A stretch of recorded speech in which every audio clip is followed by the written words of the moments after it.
आज की ज़िंदगी इतनी भागदौड़ वाली है कि आपको स्ट्रेस होता है, आप काम बहुत ज़्यादा करते हैं, कंपटीशन इतनी ज़्यादा है और इन सब चीज़ों का अगर स्ट्रेस भी आपको है, इन सब चीज़ों का असर अगर सबसे ज़्यादा आपकी बॉडी पे पड़ता है तो आपके हार्ट पे पड़ता है। और इससे क्या दिक्कतें हो सकती हैं, कैसे इनसे बचा जा सकता है, इस पर हम आज वर्ल्ड हार्ट डे है, बातचीत करेंगे। हमारे साथ डॉक्टर धर्मेंद्र यहाँ पर मौजूद है, इन्हीं से जानते हैं। सर, आज की जो ज़िंदगी है, भागदौड़ वाली ज़िंदगी है, वर्ल्ड हार्ट डे भी है आज। सिचुएशन अगर देखेंगे तो पूरे वर्ल्ड में ही ठीक नहीं है संख्या के हिसाब से। भारत में क्या सिचुएशन है, आप बता सकते हो वर्ल्ड हार्ट लेकर, क्या हार्ट को लेकर भारत देखो, इंडिया में भी मतलब जो इंडिया में rather as compare to western country, हमारे भी जो कार्डियोवैस्कुलर डिजीज की प्रेवलेंस है बड़ी फास्टली ग्रो करती है। और इसीलिए जो वर्ल्ड हार्ट डे आज हम मना रहे हैं, ऑल ओवर इंडिया मना रहे हैं, ऑल ओवर वर्ल्ड मना रहे हैं, तो मेन पर्पज हमारा यही है कि जो कार्डियोवैस्कुलर डिजीज की मॉर्टेलिटी है और जिस तरीके से जो ट्रेंड है, 20.5 मिलियन डेथ हर साल हुई कार्डियोवैस्कुलर डिजीज की वजह से, जिसमें heart attack plus other disease plus strokes, brain strokes आते हैं। 20.5 मिलियन। तो ये बहुत बड़ी मतलब वॉल्यूम है, जितनी वॉल्यूम में डेथ हो रही है। तो इसी को मद्देनजर रखते हुए हमारी जो वर्ल्ड हार्ट ऑर्गेनाइजेशन है, इन कोलैबोरेशन में वर्ल्ड हार्ट के कारण स्टार्ट किया था, एक मूवमेंट स्टार्ट की थी, ये कि to celebrate world heart day. तो हर साल इसको 29 सितंबर को मनाया जाता है और इस साल भी हम इसको सेलिब्रेट कर रहे हैं। और इस साल का हर साल डिफरेंट थीम के साथ मनाते हैं। इस साल का थीम है don't miss a beat. Don't miss a beat, क्योंकि अपने हार्ट की जो बीट है इसको मिस मत करो। और हम तो देख रहे हैं आज, पता है इसकी वजह से, हार्ट डिजीजेस की वजह से हम हर रोज अपने नियर एंड डियर को मतलब लूज कर रहे हैं। डेथ हो रही है पेशेंट्स की हार्ट डिजीज की वजह से।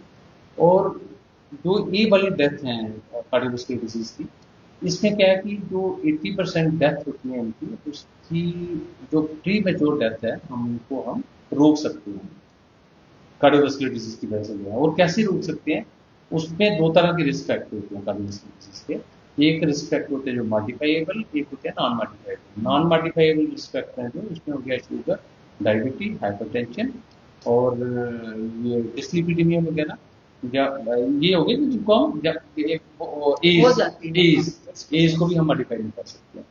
तो बाकी कुछ होते हैं जिनको मॉडिफाई करते हैं, जिसमें स्ट्रेस हो गया तो इसको स्ट्रेस रिस्क फैक्टर को मॉडिफाई कर सकते हैं। अगर कोई स्मोक करता है तो वो बहुत इंपॉर्टेंट रिस्क फैक्टर है, उसको हम मॉडिफाई कर सकते हैं। अगर अल्कोहल लेता है, अल्कोहल की कंजप्शन कम करनी है। अगर किसी का सेडेंट्री लाइफस्टाइल है, सिटिंग वाला ज़्यादा है, उसमें मोटापा हो जाएगा, तो उसको हम कंट्रोल में कर सकते हैं। और खाने पीने का जो हमारा अनहेल्दी फूड पैटर्न है, उसको हम अगर हेल्दी पैटर्न में कन्वर्ट करेंगे, तो हेल्दी पैटर्न जैसे हमारा खाने का जो है डाइट, वो रिच इन फ्रूट्स होनी चाहिए, रिच इन वेजिटेबल होनी चाहिए, लेस इन साल्ट होनी चाहिए, लेस इन शुगर होनी चाहिए, और एनिमल प्रोटीन्स वगैरह में कम होनी चाहिए।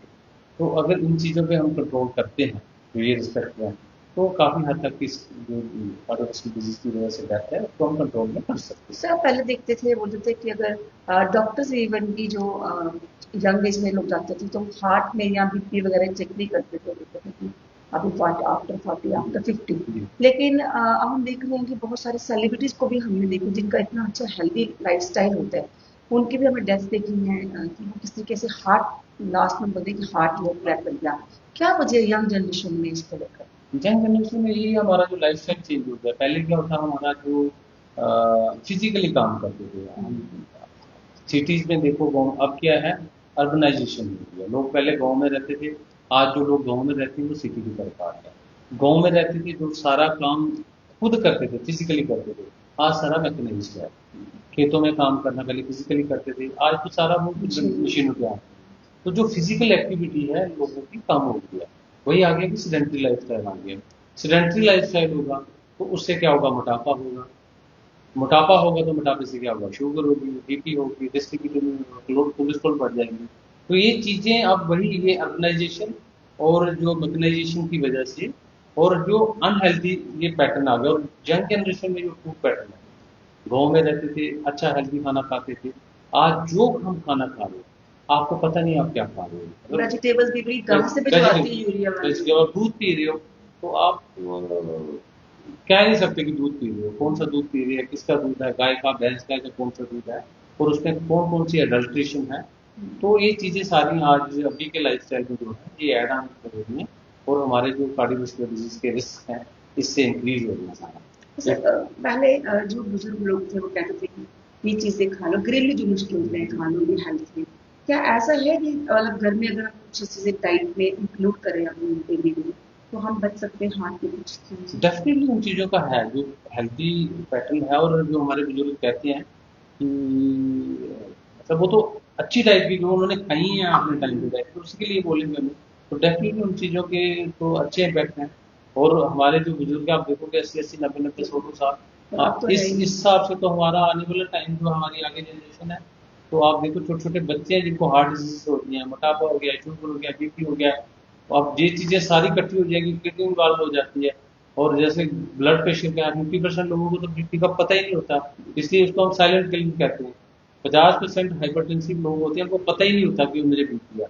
और अगर बीपी है भी है, पता होने के बावजूद 50% लोग जब ट्रीटमेंट उनको एडवाइस करो लेते ही नहीं है, उनका कंप्लायंस ही नहीं है। मिथ है कि हाँ, बीपी बीपी की शुरू दवाई नहीं करेंगे खानी है। दोबारा।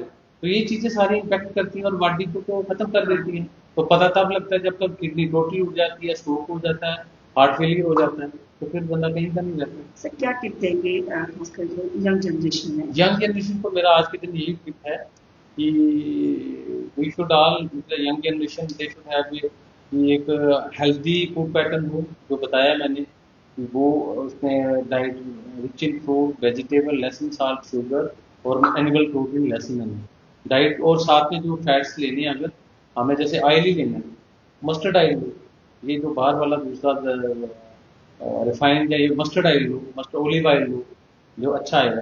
तो घी वगैरह की क्वांटिटी कम करो। बाकी आप एक्सरसाइज करो, स्मोक करते हैं स्मोक छोड़ दो, अल्कोहल करते हैं अल्कोहल की कंजप्शन कम कर दो। और किसी को अगर मोटापा है, चीजें हैं, एक चेकअप करवाओ अपना। अगर ब्लड प्रेशर है, ब्लड प्रेशर को कंट्रोल में रखो। शुगर है तो शुगर की मेडिसिन खाओ, कंट्रोल में रखो। स्ट्रेस है तो एक्सरसाइज करो, योगा करो, मेडिटेशन करो, तो अपनी स्ट्रेस रिलीव करो। अगर नहीं रिलीव हो रही है तो साइकोलॉजिस्ट को, न्यूरोलॉजिस्ट को, फिजिशियन को दिखा के अपना ट्रीटमेंट करवाओ। तो तो आपने ठीक। तो आपने सुन लिया कि डॉक्टर धर्मेंद्र ने कितनी अहम बातें आपको बताई हैं, टिप भी बताए हैं कि आप कैसे लाइफस्टाइल अपने हेल्दी रख सकते हैं। क्योंकि अगर जब भी आप अपनी बॉडी से कुछ छेड़छाड़ करेंगे या अपने खान पीन के साथ आप सही तरीके नहीं अपनाएंगे तो आपका जो असर है हर चीज का वो आपके दिल पर पड़ेगा और इससे आपको बहुत नुकसान हो सकता है। क्या मैं समझ समझे?